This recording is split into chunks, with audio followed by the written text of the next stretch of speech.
polémica nacional, porque ha sido tema de debate definitivamente con respecto a la corrupción que estarían enfrentando ciertas comunas de este sector. Yarna, hoy es viernes y es un buen momento para de pronto contextualizar y hacer un resumen de cómo se destapa esta historia y cómo ha ido evolucionando y ampliándose al resto de las comunas sectorialmente, porque esto parte en Vitacura en particular con lo que se conoció respecto del exalcalde Torrealba. Sí.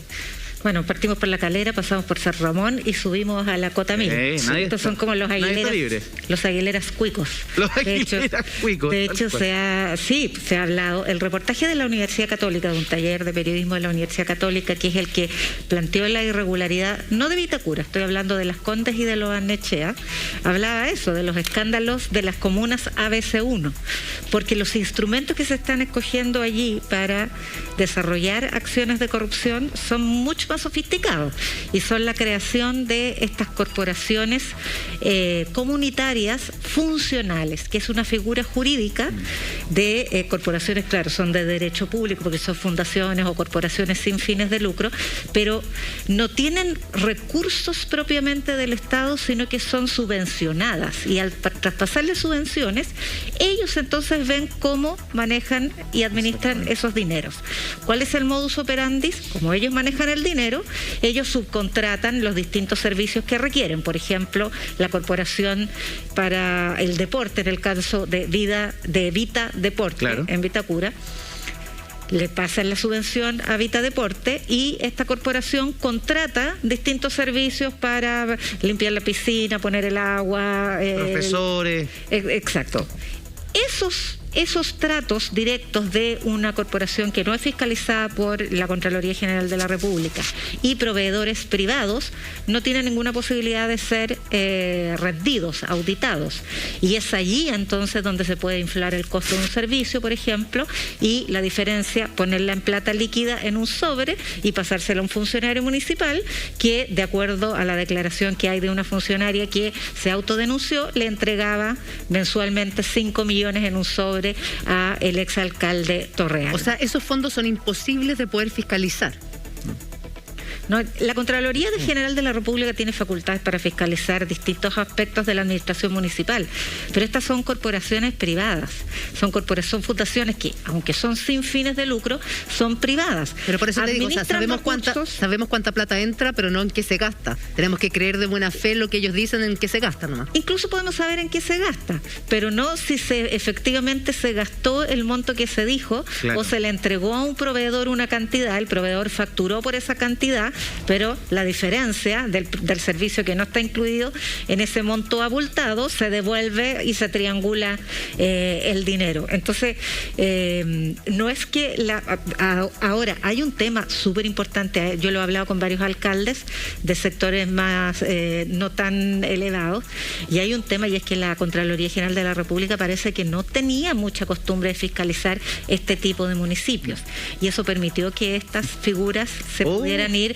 desarrollando y ya se instalaron como el punto es que se plantearon como un instrumento de gestión más rápida, claro, de gestión ágil, claro, porque las adquisiciones públicas requieren un proceso de licitación por portal de Chile Transparente, con bases que son públicas, que deben estar sujetas a una serie de estándares de gastos públicos. Pero al traspasarse a una corporación que no tiene estos estándares de administración pública, claro, los gastos y las administraciones de los recursos que se pasan a esa corporación no son fiscalizados. Se hace, claro. Pero lo que decía es que la Contraloría hace planes de auditorías anuales a distintas municipalidades y pocas veces llega a estos barrios. Pedro, tú antes de ir a la redacción estabas haciéndonos una especie de contexto, de resumen, en el que nos decía, pero esto no es nuevo. O sea, aquí podemos hacer una cronología hacia atrás y quizás hasta dónde vamos a llegar. Lo que pasa es que esto que está sucediendo ahora ya es como el extremo, ¿no? En que tú, en virtud de buscar una administración mucho más ágil, que responda rápidamente a lo que la gente de tu comuna necesita o quiere, empieza a funcionar como si fuera una empresa y no una entidad pública, ¿no? Entonces hay que entender lo que está planteando Yasna, ¿no es cierto? Y que existen para las compras públicas y los tratos públicos una serie de normas que se deben cumplir y que hace que las cosas sean más lentas, precisamente porque la administración pública tiene años tratando de evitar la corrupción. Entonces tú evitas la corrupción en la medida en que cumples con cada uno de estos pasos que implican concurso público, evaluación, contraste de ofertas, publicación de documentos, etcétera, etcétera. Cuando tú optas por el camino rápido de la agilidad, en estos términos, claro, si tú eres una empresa de la plata privada, ¿no es cierto?, la gastas como quieres, pero cuando son recursos públicos, no puedes gastarlo como quieres. Entonces se han buscado estos caminos que son tremendamente extremos, ¿no es cierto? La verdad es que las municipalidades hace mucho tiempo han estado buscando independizar ciertos flujos de dinero para distintos desarrollos que ellos requieren a través de corporaciones, asociaciones, etcétera, etcétera. Pero esto que estamos viendo ahora último ya son situaciones extremas en que la unión de juntas vecinales se convierte en una especie de asociación externa a la que tú les traspasas, como decía Ana, subvenciones.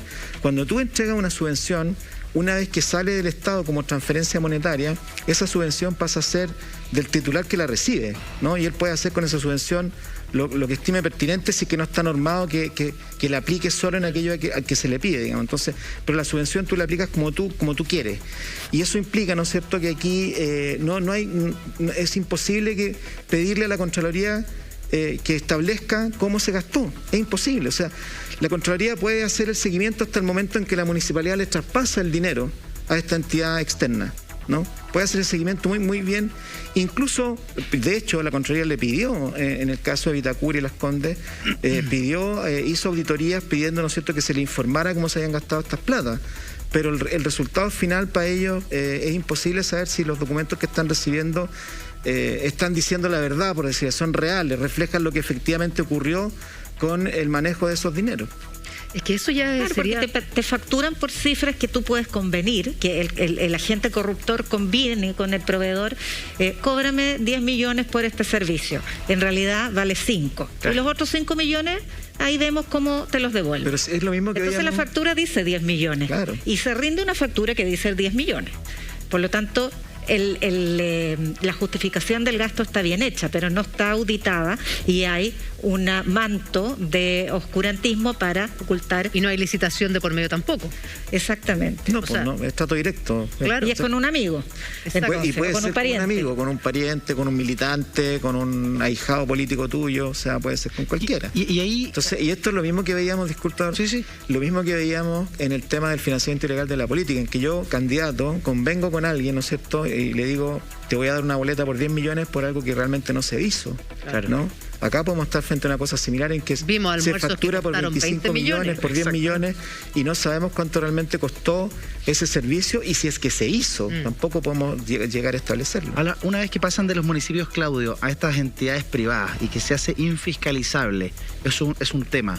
Pero ahora que ya se ha destapado esta situación y va a ser investigada, ¿en algún punto se va a poder tener real dimensión de cuánta plata estamos hablando en torno a cada uno de los municipios? En términos generales, la verdad que este caso es bastante complejo, porque como muy bien detallan los periodistas que nos acompañan, el problema se traduce en que existen los documentos que dan cuenta de la transferencia del dinero. Por ejemplo, cuando van a comprar las famosas pancartas enviadas por la Corporación de Asistencia Educacional, lo que sea, efectivamente la factura dice 10 millones. Pero lo que realmente se están pagando son 5 millones y los otros 5 millones van a parar a otro lado. Pero está la factura por 10 millones. Entonces, cuando la contabilizan una factura por 10 millones. ¿Cómo vas a determinar tú el verdadero precio de ese bien en el mercado y cómo lo transaron y cómo lo acordaron? Es lo complejo. Entonces, es un tema súper difícil. En Vitacura, lo que ocurrió fue que al haber existido el traspaso de mando, llega el jefe de gabinete, que tenía básicamente varias de estas corporaciones a su cargo, y supuestamente él le avisa algo al director jurídico de que algo extraño estaba pasando. Esto lo digo de la querella que se presentó directamente por la Municipalidad de Vitacura en el juzgado de garantía. Y ahí comienzan a indagar y curiosamente la sobrina de este mismo personaje viene y comienza a contar con lujo de detalles lo que estaba pasando. Yo creo que sinceramente yo no creo en la buena voluntad de estas personas porque tantos años callados y viendo esto y que recién ahora se hayan preocupado justo con el tema del cambio de mando, me parece extraño. ¿Qué es lo que creo yo? Que se dieron cuenta de que iba a haber una investigación, de que estaba existiendo una auditoría y que esa auditoría los iba a delatar y que por lo tanto ellos pensaron en una especie de delación compensada. Yo me echo al agua antes de que me pillen, cosa de ver de que aquí me traten de forma favorable, porque los delitos de malversación de caudales públicos tienen penas altísimas, o sea, estamos hablando de presidio mayor en su grado medio máximo, penas arriba de los 15 años, entonces es altísimo. Por eso que ellos ante este miedo que estuvieron viendo seguramente decidieron los dos contar esto. La pregunta del millón es, en estas entidades privadas, en estas corporaciones, en estas fundaciones, ¿va a haber alguien que abra la boca y que cuente realmente lo que está pasando ahí? ¿Va a haber alguien que diga, no, las pancartas no costaban 4.000 pesos, costaban 1.500 nomás, pero están todas abultadas porque después de eso le pasamos lucas para esto, lucas para lo otro? Y eso es un secreto a voces. Todos saben que estas corporaciones son pagadoras del sistema político. De ahí salen muchas para campaña, para apoyo, para todas las cosas que tienen que mover los partidos que no lo pueden hacer directamente, salen de este tipo de organismos. Entonces, la verdad es que se puede fiscalizar, sí. El Ministerio Público se puede meter ahí, sí. Pero es tremendamente difícil si es que no existe alguien que haya contado realmente lo que estaba pasando. Sí, Benito. Quiero complementar solamente que esta investigación se abre a instancias de la nueva alcaldesa. Exacto. Ella asume, y aquí se produce un recambio de un histórico del riñón de Renovación Nacional, además como es Torrealba, un diputado que tiene que salir por la ley que pone fin a las reelecciones eternas, no tenía alternativa. Y claramente estaba muy cómodo y pasándolo bastante bien al mando de esa municipalidad. Pero además él es representa un liderazgo político muy simbólico dentro de Renovación Nacional, con muchas redes de poder en su partido. Y la alcaldesa que lo sucede es de Evópoli, que es otro partido, y que por supuesto no quería verse envuelta en una situación que probablemente a todas luces se veía mal, trató de auscultar un poco y se encontró con figuras que son claramente construidas para fines de lucro no público. Es decir, del lucro personal y de carácter de corrupción.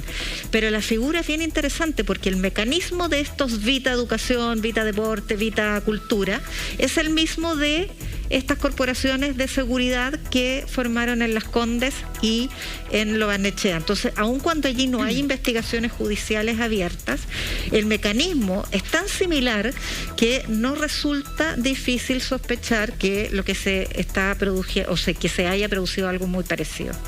Es una situación también bastante... con alcaldes de Renovación Nacional y de la UDI. Claro, una situación bastante compleja y que tiene que, por transparencia y por democracia, transparentarse y llegar a la verdad absolutamente en que se gastaron esa cantidad de miles de millones de pesos.